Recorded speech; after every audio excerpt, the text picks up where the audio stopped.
Hello to all of my peeps. It's so good to see you here today from my chair, episode 121. Thank you for joining me once again as we study through the book of Song of Solomon.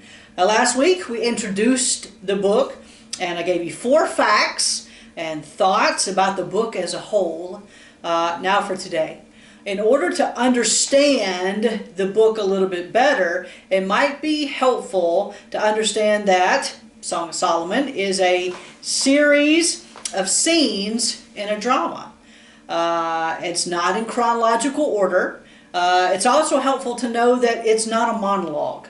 It's not like, one of the Pauline epistles where Paul is writing to a group of people. He's doing the talking, he's doing the writing to a group of people, and they're not really talking back to him. It's not a monologue where one person speaks and everyone else listens. As you read it, you will see that one character speaks and another character will respond in it. So let's discuss this, okay? Number one, let's discuss the characters of Song of Solomon. The characters. There are several characters in the book. First of all, you have the young bride. She is a Shulamite. Again, I don't know if I'm saying that correctly, but that's phonetically correct. But there's a Shulamite, a young bride. Then the second character is the bridegroom. Okay, the bridegroom. Then you have the daughters of Jerusalem. They help to keep the story moving. You'll hear a lot about the daughters of Jerusalem. And then the Shulamite's family, which includes a father who is dead, a mother, 2 daughters, and then 2 or more sons within the young Shulamite's family. Number 2, the setting. The setting of the book is in a palace in Jerusalem. Very interesting. It's a drama, and it takes place in the palace in Jerusalem. And then number 3, let me tell you, ready? Let me tell the beautiful story of the Song of Solomon. Now, not the spiritual applications, okay? Those will come as we get into the verses of it, just the story, the sweet, beautiful story. And again, we'll get into the spiritual applications and things to help our heart and our lives. But today, just an overview of the story of Song of Solomon. I promise you it'll help us. As we read the book verse by verse, we'll understand more of what's going on. So we begin, take your Bible and open the Song of Solomon. Again, not a spiritual truth. I'm just going to tell you the story. And if you are spiritually minded, you will be making connections, especially if you watched last week's episode. You're going to be making all kinds of connections as I tell the story. I won't be making them, you will be making them. But that's okay too. Song of Solomon. We begin the first scene with Song of Solomon chapter 1, verse number 5. Okay, let's read it. I am black but comely, O ye daughters of Jerusalem, as the tents of Kedar, as the curtains of Solomon. She is the oldest daughter, and she's basically forced to keep the vineyard. And apparently, from chapter 1, verses 7 and 8, her brothers also made her watch the sheep. So she's not only keeping the vineyard all nice and tidy and pruned and beautiful, but she's also keeping the sheep. Let's look at it. Verse number 7 and 8. Tell me, O thou whom my soul loveth, where thou feedest, where thou makest thy flock to rest at noon. For why should I be as one that turneth aside by the flocks of thy companions? If thou know not, O thou fairest among women, go thy way forth by the footsteps of the flock, and feed the kids beside the shepherd's tents. So basically, she's got 2 really, really big, heavy jobs there in the land there, and her family is pushing her to get all this stuff done. In fact, the story kind of reminds me of Cinderella. I don't know if any of you, probably you have, but if you watch the movie Cinderella, and the stepchild stepdaughter that has to do all of the chores, where everyone else is so beautiful and amazing. That's kind of what's happening here. No joke. She's out. She says, I'm black but comely. And that's not a color. It's not a racial statement. She's outside working. And I'll show it to you once we get to it. But she's outside working all the time. Therefore, she's sunburned. She's sunburned. Look at verse number 6. Let me just show it to you. look not upon me because I am black, because the sun hath looked upon me. My mother's children were angry with me. They made me the keeper of the vineyards, but mine own vineyard have I not kept. Sweet truths in there that we'll get to. But she's sunburned because she's working so hard. They made her keep the vineyard and then keep the sheep. She doesn't see herself as very beautiful or very lovely. It says that mine own vineyard have I not kept. One day, while she was working in the fields, tending the sheep, a handsome shepherd appears and dun, dun, dun, dun, he falls in love with her. Song of Solomon chapter 2 verse number 2. Let's look at it. As the lily among thorns, so is my love among the daughters. Okay, we talked about beloved, my beloved and my love. He's obviously talking to her. And then chapter 4 verse number 1. Behold, thou art fair, my love. Behold, thou art fair. Thou hast dove's eyes within thy locks. Thy hair is is as a flock of goats, and appear from Mount Gilead. He falls in love with her. According to chapter 2 verse 2 and chapter 4 verse 1. She finally gives in and gives her heart to the shepherd. Chapter 2 verse number 3 says this, as the apple tree among the trees of the wood, so is my beloved among the sons. I sat down under his shadow with great delight, and his fruit was sweet to my taste. So she finally gives her heart to this shepherd who appears and falls in love with her. After she gives her heart to him, there's such sweet verbiage of love and affection spoken between them. Chapter 2, verse number 16. My beloved is mine, and I am his. He feedeth among the lilies. He's mine, and I'm his. There's such sweet verbiage between them and throughout the book of Song of Solomon. One time, chapter 2, verse number 4, one time he takes her to eat. Yeah, he does. He takes her to eat. Chapter 2, verse number 4. He brought me to the banqueting house, and his banner over me was love. Yes, the song that you sang as a child, his banner over me is love. That is exactly where it comes from. He feeds me at his banqueting table. Yes, that's where it comes from. But so one time he takes her to eat. And then one of the most interesting nuggets of the song is that all the Shulamite girl knew of him is that he was popular and he was a shepherd.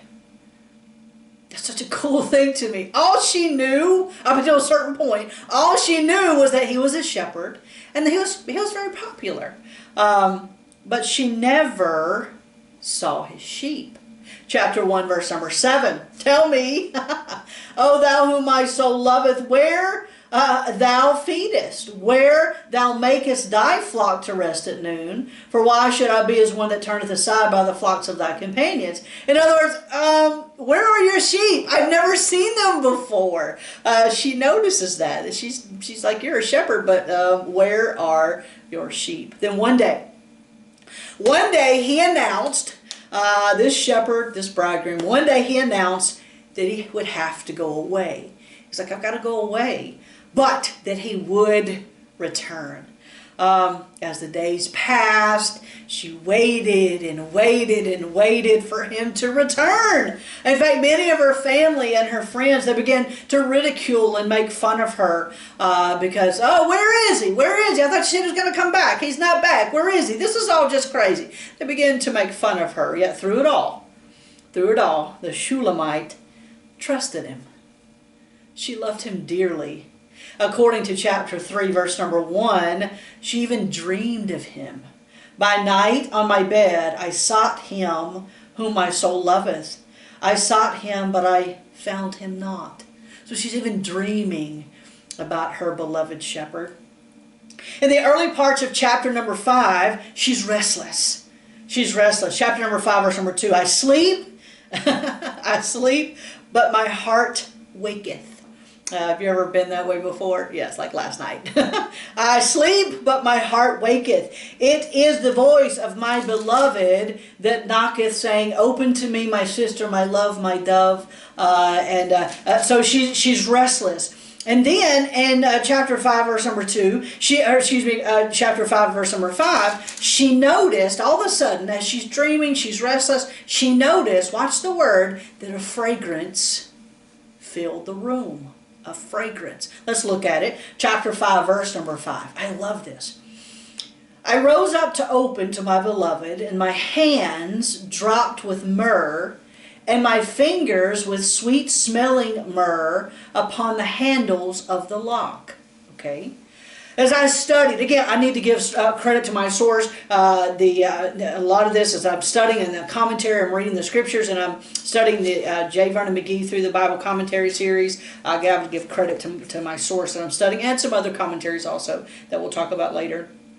But as I studied, in that day, it was a custom for a lover or a beloved, to place some myrrh or some frankincense in the opening to the door handle.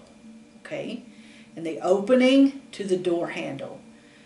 She smells the fragrance. In chapter 5, verse 5, she smells the fragrance of her beloved, and she goes to the door.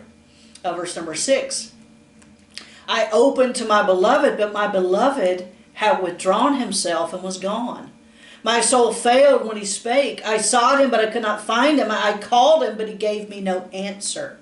So she smells his fragrance. He leaves the myrrh, here it would be myrrh, I believe what it was. Yes, myrrh. He had myrrh on his hands. He left the myrrh to the opening of the door handle. The fragrance fills that room, and she smells him. She goes to the door, and he's not there. Watch, I love this. She knew that he had been there because she could smell his fragrance.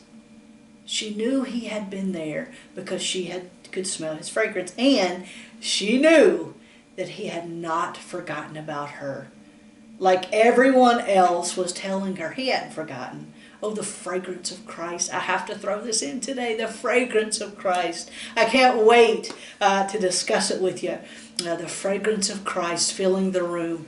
And that's you. You giving off the fragrance of Christ. But not for today. We'll talk about that later. Sorry, I just had to say that. One day, she goes out and begins working in the vines. Chapter 2, verse number 15. Chapter 2, verse number 15. Take us the foxes, the little foxes that spoil the vines, for our vines have tender grapes. So one day she goes out and she begins working with the vines in the vineyard. Now, she's trying to protect the grapes on the vine from the little foxes that would like to sneak in and eat the grapes. I read where in that land they grow the grapes on the ground.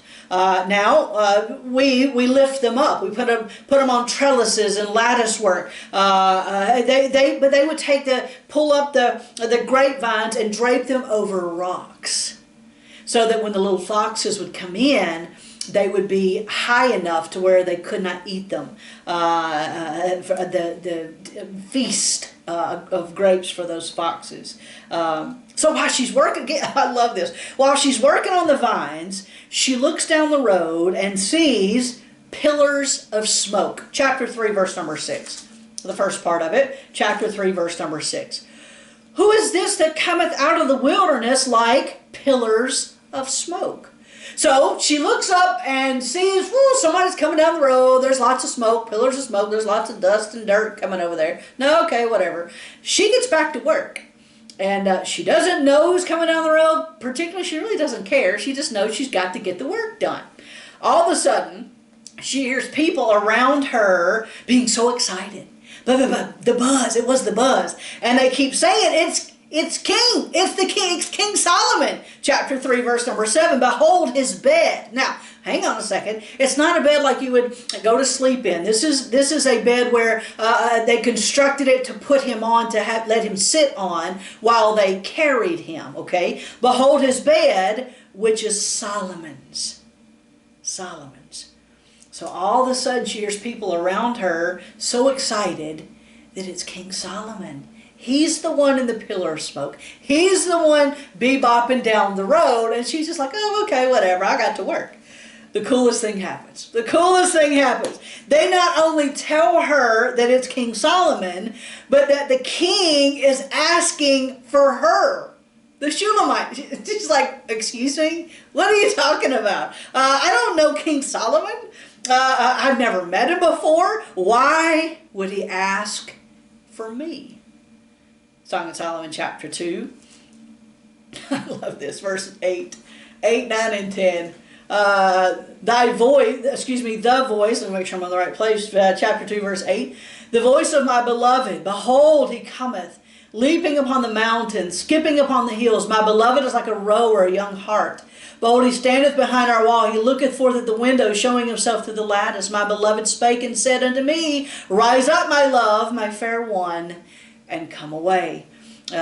He's asking for her. So she, this sunburnt, hard-working, Cinderella-type stepdaughter who has to do all the work, is brought into the presence of the king. And you guessed it, he is her shepherd. He is the shepherd that fell in love with her, and she gave him her heart. That's who this is. He is her shepherd. Watch. And he has come for her. Just like he said he would. What a beautiful book. What a wonderful book. What a wonderful love story. What a beautiful picture of the deep love that your bridegroom has for you, his bride. I'm reminded of 1 John 4:19. We love him because he first loved us. Wrap your mind around that verse for a little bit. We love him because he first loved us. In other words, because he loved me, the God of heaven, my Lord Jesus Christ, because he loved me first, I can receive that love and give him my love in return. Isn't that sweet? The book of Song of Solomon is a picture of the beautiful love relationship between the believer, you, and the Lord Jesus Christ. Let's wrap our minds around the story of it. The setting, the characters, the scene, the story, the drama. It's a song, a parabolic poem. Let's wrap our minds around it, because next week, as we dive into it, we'll get through chapter 1, verses 1 and 2 next week, Lord willing. As we dive into it, the story's going to make sense. Now, you've probably already been thinking, and oh my goodness, this is so sweet. It is so sweet. But today, I just wanted to tell you about the story of the Song of Solomon. Next week, we're going to talk about, you ready? His kisses. His kisses next week. So join me. Don't forget, Lydia at 11 in her journey to remain cancer-free. Now go be amazing today.